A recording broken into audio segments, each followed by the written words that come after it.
आम्ही तर असं सांगतो का हे पाणी ना पिण्याच्या तर अजिबात लागे ना जनावर सुद्धा पिऊ शकत नाही असं पाणी आहे. परंतु ते माणसांना प्यायची वेळ आलेली. आता इकडे ना कोणी आमदार येईना ना कोणी खासदार येईना ना कोणी कोणाची दखल घेणार. टँकर सुरू केला तो आठवड्याने एकदा येतो, पाणी काही ते मिळत नाही.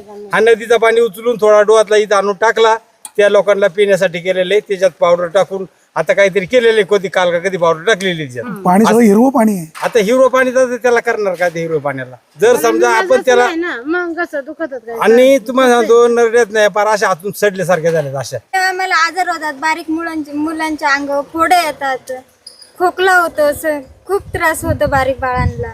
त्याच्यामुळे आम्हाला पिण्यासाठी. मावशी तुम्ही हे कॅमेरावर बोलताय ताई, नंतर तुम्हाला कोणतरी भेटायला येईल आणि तुम्ही म्हणशाल ते बातमीदार म्हणले असं बोला म्हणून बोलले. नाही नाही नाही तसं नाही. आम्ही आहेत ना बक्कम सांगायला. आमची लोक तशी नाही बक्कम सांगणार. कोणी असो त्याला राग आला तरी मी 4 वर्षापूर्वी बातमी केली तर इथे एक महोदय आले, एका आजीला भेटले काठेवाडीला आणि त्या आजी म्हणले ते बातमीदारांनी मला बोलायला सांगितलं.